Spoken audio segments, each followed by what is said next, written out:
മരണത്തിന് മുന്നേ മരണമില്ലാത്തൊരവസ്ഥ നിങ്ങൾക്ക് സ്വയം അനുഭവിക്കാൻ പറ്റുന്നതാണ് യോഗികൾ പറഞ്ഞത്. അത് തന്നെയാണ് എല്ലാ മതസ്ഥന്മാരും പറഞ്ഞത്.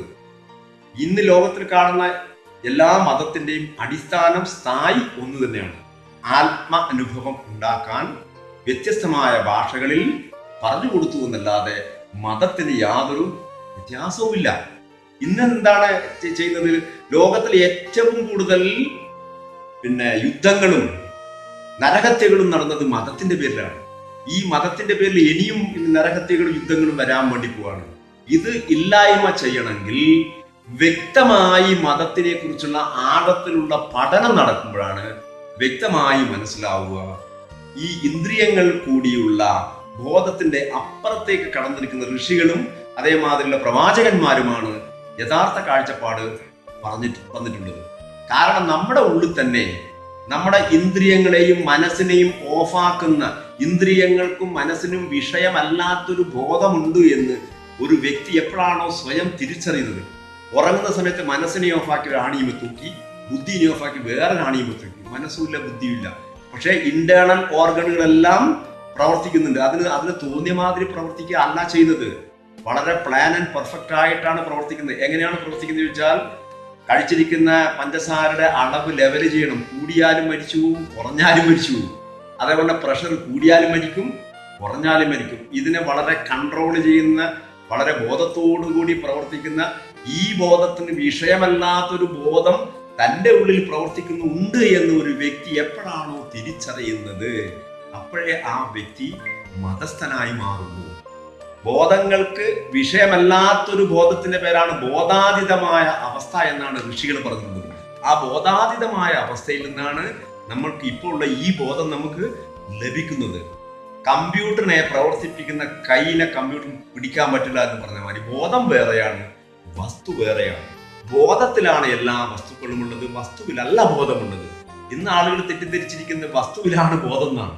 ബോധത്തിലാണ് വസ്തു എന്ന് എപ്പോഴാണ് സ്വയം അനുഭവിക്കാൻ പറ്റുന്നത്, അപ്പോഴേ ഈ കാര്യങ്ങളൊക്കെ മനസ്സിലാവുന്നത്. ഭാരതീയരുടെ ചിന്താധാരയിൽ പൂർവ്വജന്മത്തെക്കുറിച്ചും പുനർജന്മത്തെക്കുറിച്ചും വ്യക്തമായ പഠനം നടത്തിയിട്ടുള്ള ഋഷികളാണ് വ്യക്തമായി പറഞ്ഞു വന്നിട്ടുള്ളത്.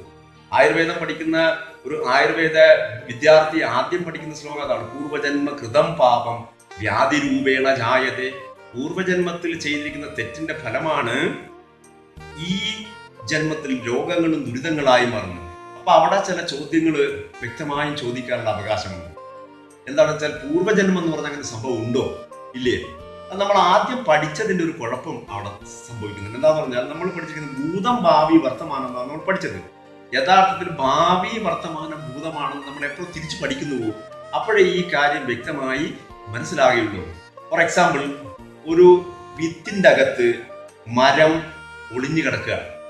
ആ മരം അതിൻ്റെ അകത്ത് സൂക്ഷ്മമായിട്ട് പ്രോഗ്രാം ചെയ്ത് വെച്ചിരിക്കണം. ബിൽറ്റ് ഇൻ പ്രോഗ്രാമാണ്. ഒരു വിത്ത് എന്ന് പറഞ്ഞാൽ ഒരു മരത്തെ പൂർണ്ണമായും പ്രോഗ്രാം ചെയ്ത് വെച്ചിരിക്കുകയാണ്.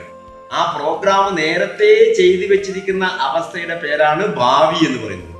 ആ നേരത്തെ ആ വിത്തിന്റെ അകത്ത് എത്ര കൊമ്പുണ്ടാകണം, എത്ര ചില്ലയുണ്ടാകണം, എത്ര കായുണ്ടാകണം, എത്ര പൂവുണ്ടാകണം എന്നൊക്കെ വ്യക്തമായി പ്ലാൻഡ് ആയിട്ട് നേരത്തെ ആ മരം ചെയ്തു വെച്ചിട്ടുണ്ട്.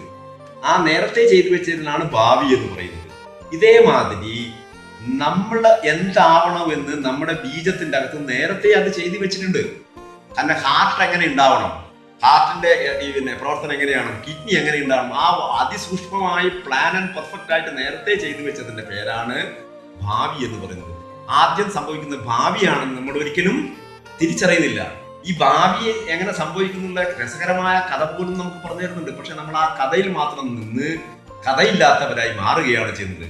മഹാഭാരതം എന്നുള്ള വിശ്വവിഖ്യാതമായ ആ മഹത്തായ ഗ്രന്ഥം പ്രതിദാനം ചെയ്യുന്നത് തന്നെ ഒരു വ്യക്തിയുടെ ജനനം എങ്ങനെ ആയിരിക്കണം എന്നുള്ള ശാസ്ത്രീയമായ സിദ്ധാന്തമാണ് നമുക്ക് പറഞ്ഞു തരുന്നത്.